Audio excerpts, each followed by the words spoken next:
Salve Bapak Ibu Saudara-saudariku yang terkasih. Hari ini kita merayakan hari Minggu biasa yang kelima. Duc in altum lac saborete. Bertolaklah lebih ke dalam dan tebarkan jala. Saudara-saudariku yang terkasih, semua orang ingin menjadi yang terbaik. Tetapi tidak semua orang mau untuk diperbaharui, mau untuk diubah, mau untuk dimuliakan.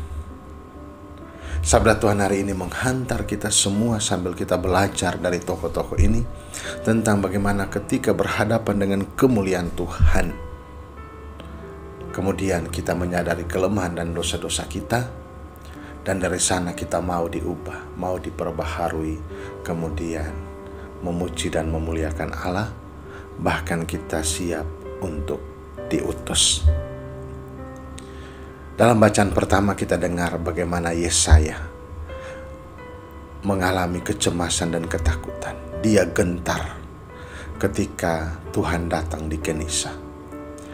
Biasanya Allah bersabda di padang gurun, tetapi kali ini Allah bersabda dan datang menunjukkan kekuasaan dan kemuliaannya di bait Allah.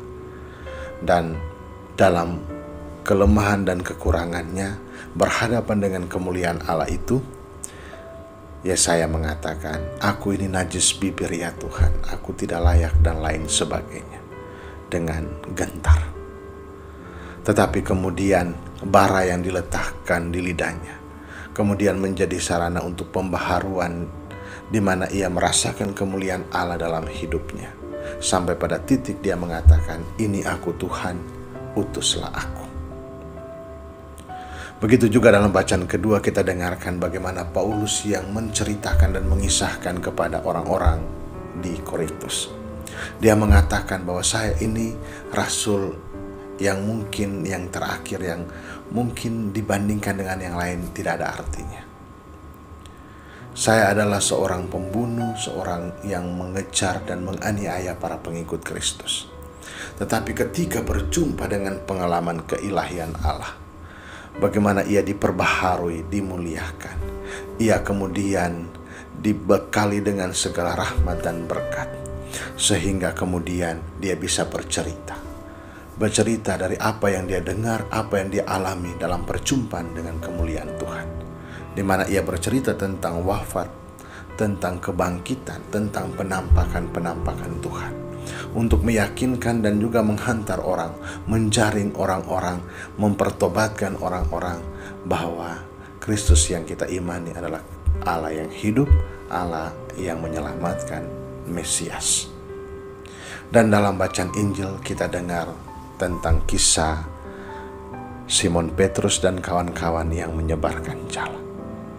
Ketika Yesus meminta untuk naik di salah satu perahu, dan perahu itu adalah perahu Simon. Setelah mengajar orang-orang, lalu Yesus mengatakan, "Bertolaklah lebih ke dalam dan tebarkan jala." Jawaban Petrus menunjukkan bahwa dia ragu, dia tidak percaya, mungkin bertanya-tanya, "Saya ini nelayan, tapi toh kamu seorang anak tukang kayu meminta saya untuk menyebarkan jala."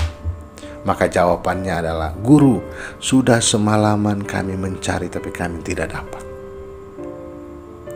Namun karena engkau memintanya, maka kami melakukannya." Maka bisa saja mereka melakukan di bagian awal ini, bertolak lebih ke dalam dan menyebarkan jala, itu karena karena sudah diperintahkan oleh guru. Jadi sekedar kewajiban. Tetapi perubahan dan pembaharuan itu terjadi ketika jala mereka penuh dengan ikan dan robek. Bahkan ketika mereka mengambil jala itu, perahu mereka hampir tenggelam. Maka mereka meminta bantuan perahu-perahu yang lain. Tapi banyaknya ikan membuat perahu mereka hampir tenggelam. Di sanalah Simon Petrus diperbaharui. Dia menyadari bahwa yang meminta, yang memerintahkan, yang mengajak mereka untuk bertolak lebih ke dalam, bukan orang biasa. Maka ketika dia kembali, dia mengatakan, Tuhan, pergilah daripadaku karena aku orang berdosa. Di sana kita perhatikan Bapak Ibu saudara-saudari yang terkasih. Di bagian awal dia mengatakan, Guru, karena engkau memintanya aku menyebarkan jala. Tetapi setelah mengalami kemuliaan Tuhan, merasakan betapa besar kuasa Allah yang dialami dalam pengalaman menjala ikan, maka kemudian dikatakan Tuhan. Dari guru menjadi Tuhan. Maka Bapak Ibu saudara-saudariku yang terkasih, dari sana kita bisa belajar bahwa di hadapan kekuasaan dan kemuliaan Allah, di mana hati kita yang terbuka, maka kita diperbaharui. Dan kemudian di bagian akhir Injil dikatakan, jangan takut, aku menjadikan kamu penjala manusia. Di saat Petrus merasa bersalah, di saat Simon Petrus dan kawan-kawan merasa, kita sudah tidak, istilah mungkin dalam awal itu keraguan, tidak percaya. Tetapi kemudian dalam ketakberdayaan itu Tuhan mengangkat mereka. Jangan takut, aku akan menjadikan engkau penjala manusia. Maka di sana kita lihat manusia lama diperbaharui di hadapan kemuliaan Allah, kemudian siap untuk diutus. Maka Bapak Ibu saudara-saudari yang terkasih, Tuhan juga naik di perahu kehidupan kita masing-masing, meminta kita untuk bertolak lebih ke dalam, memandang kemuliaannya dengan hati yang terbuka. Dengan demikian, kita semua diperbaharui, dilayakkan, dipantaskan, sehingga kita kemudian bersama-sama bisa menjadi penjala manusia, menjaring semakin banyak orang untuk datang di hadapan kemuliaan Tuhan. Mari kita jaring mereka dengan pengalaman-pengalaman hidup kita, dengan kata-kata kita, dengan sikap dan perbuatan-perbuatan kita, supaya kehadiran kita adalah kehadiran yang kemudian menghantar orang semua untuk percaya kepada Kristus.